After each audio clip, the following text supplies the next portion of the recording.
Exposition de certaines anomalies du secteur de l'électricité au Bénin, au président de la République et au peuple béninois.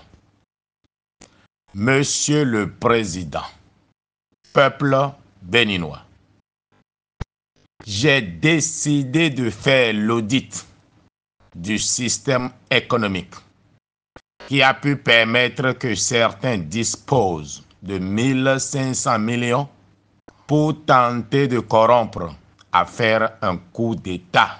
En réalité, il y a certaines réformes qui sont faites de bonne foi, mais en réalité qui sont devenues des vaches à lait pour certaines personnes. Les marchés publics sont devenus la vache à lait d'une minorité dans le pays, Monsieur le Président de la République. Alors que vous travaillez, vous, à construire le Bénin, certains ont travaillé à construire une toile dans toute l'administration pour une dérivée seconde de l'État. En réalité, il y a aujourd'hui deux légitimités. Celle qui découle du décret du président et celle qui découle du parrain qui a fait nommer.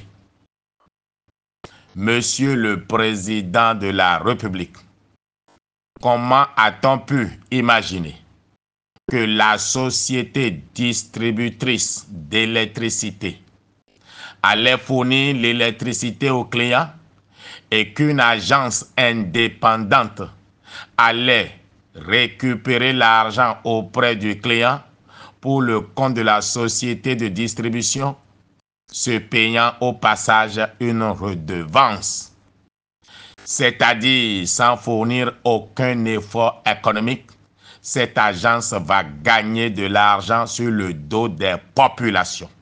Monsieur le Président Patrice Talon, vous m'avez dit de rester tel que je suis, celui qui appelle à la réflexion, celui que d'autres appellent le fou. Je vous remercie, Monsieur le Président Patrice Talon, de m'avoir accepté avec mes défauts et mes qualités. C'est pourquoi je viens vous dire, Monsieur le Président, que le décret qui a institué cette agence doit être abrogé. Ceux qui ont fait émerger cette idée savent pourquoi cela a été fait. Monsieur le Président, le décret qui a supprimé la berme doit être aussi supprimé, abrogé. Je l'avais dit, je l'avais dénoncé à l'époque. Et j'avais dit que vous aviez le droit de faire tout ce que vous voulez car vous êtes le seul élu. Et je vous avais dit qu'il y avait anguille sous roche. C'est une parenthèse. Le problème de l'Abermont est que cette agence était la vache à lait qui a constitué la source de financement de toute la pagaille qui est en cours. L'Abermont en réalité a été supprimé pour camoufler le détournement des deniers publics qui s'y pratiquaient. La SBEE ne pourra pas faire le travail de l'Abermont. Il y a des financements où la SBEE ne sera pas éligible auprès des donateurs. La SBEE peut être le bras technique de l'Abermont, mais cette agence doit continuer d'exister. Monsieur le Président de la République, dans aucun pays où on veut une société de distribution d'électricité solide, on ne peut pas avoir la libération du secteur de la distribution. On libéralise plutôt la production, mais on centralise toujours dans la main d'une seule société la distribution de l'électricité. Monsieur le Président de la République, le Bénin glisse dans la multiplication des distributeurs d'électricité. La zone industrielle de Glodjigbe est une zone de grande consommation d'électricité. Pour autant, on ne peut pas permettre à ce que s'y installe un distributeur local d'électricité. Le port autonome de Cotonou est une zone de grosse consommation d'électricité, oui. Pour autant, le port autonome ne peut pas être déconnecté du distributeur national. Distribuer l'électricité doit être un monopole exclusif du distributeur national. Les petits consommateurs à domicile peuvent avoir de meilleures conditions de consommation d'électricité parce que les zones comme la zone industrielle et le port autonome permettent de faire un bon chiffre d'affaires. Dans tous les pays du monde, ce sont les industries qui subventionnent la consommation des ménages. Monsieur le Président, la SBE doit redevenir la seule société de distribution d'électricité. Même si à la zone industrielle de Glodjibé, on produit l'électricité par une installation autre que celle de la SBPE. La production doit être vendue à la SBPE, qui à son tour va vendre à la SBEE, qui va vendre aux industries installées à la zone industrielle. C'est ainsi que la zone industrielle va vraiment impacter la vie des populations environnantes. Le port autonome ne peut et ne doit pas distribuer l'électricité aux entreprises qui s'y sont installées. Maintenant, parlons de la Société béninoise de production électrique. Je ne sais pas ses attributions générales, mais j'espère qu'elle ne va pas vendre l'électricité directement à des gros consommateurs. Ce faisant, elle fera du tort aux clients des domiciles. Le prix de l'électricité sera cher pour les domiciles parce que les charges de la SBEE leur incombent à eux seuls. Monsieur Akrombessi, qui aime se saisir de mes analyses sur la SBE pour faire ses sorties, a de la ressource pour réfléchir. La SBEE a besoin d'une bonne gestion et non d'être dépouillée de ses prérogatives. J'ai toujours voulu faire sortir cette analyse, Monsieur le Président de la République, mais j'avais cru que c'était vous qui faisiez organiser certaines choses. L'économiste fondamentaliste que je suis vous fait remarquer à vous et au peuple béninois ces réflexions qui datent de plusieurs mois déjà. Monsieur le Président de la République, c'est afin que ceux qui sont à la base de ce que j'expose sachent que cela doit cesser, que je parle en public. Monsieur le Président de la République, nous devons déconstruire cette toile, sinon, en réalité, le danger va continuer d'exister pour notre pays. Et ce sont les sources de collecte de fonds qu'il faut tarir. Les populations se plaignent de la facture d'électricité dans les foyers, tout simplement parce que les gros consommateurs ne sont pas dans la clientèle de la SBEE et ce n'est pas orthodoxe. Le port autonome doit cesser de distribuer l'électricité. Ce n'est pas son métier. Ce n'est pas dans ses attributions statutaires. C'est en violation des textes de la République qu'elle le fait. C'est peut-être toléré jusqu'à maintenant, mais cela doit cesser, Monsieur le Président.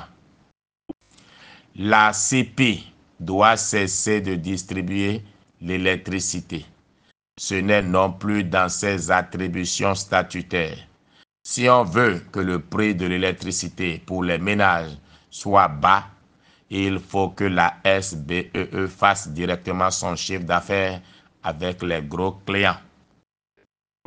La Société béninoise de production électrique ne doit jamais distribuer aux gros consommateurs sans passer par la SBEE. En vérité, le seul client de la SBPE doit être la SBEE. Sinon, cette société va disparaître à la longue. Monsieur le Président de la République, peuple béninois, je suis déterminé à contribuer à déconstruire la pieuvre qui finance la pagaille qui est née et qui menaçait le système partisan. Le danger du système partisan, ce n'est pas que deux individus, non. C'est une pieuvre mise en place pour faire converger des fonds vers un petit nombre d'individus afin de financer des ambitions politiques de quelques avatars de leur choix. Mon frère et ami Olivier Boko m'a toujours dit ne pas financer les activités du mouvement OB26 qui disposait de plus de ressources financières que UPR, BR et LD réunis. Olivier Boko m'a dit qu'il ne savait pas ceux qui finançaient le mouvement OB26 qui était en train de phagocyter le système partisan LD, UPR, BR, etc. C'est le jour que l'un des plus bruyants militants de LD m'a dit que Olivier Boko pourrait bien être le candidat de LD à l'élection présidentielle de 2026, que j'ai compris que le système partisan était en danger. Revenons à l'analyse économique de notre pays. Aujourd'hui, c'est le secteur de l'électricité. Bientôt, ce sera un autre secteur que je vais vous exposer. Mais avant de faire une analyse, c'est au Trésor que j'irai faire mes investigations pour vous faire comprendre pourquoi les paiements au Trésor sont devenus un chemin de la croix catholique pour les prestataires de services à l'État. Pour comprendre la constitution des 1500 millions pour commander un coup d'État, il faut auditer les circuits financiers au Bénin. Ce n'est pas toujours qu'on aura un commandant de garde républicaine vertueux. Il faut donc tarir toute source de siphonnage de fonds publics.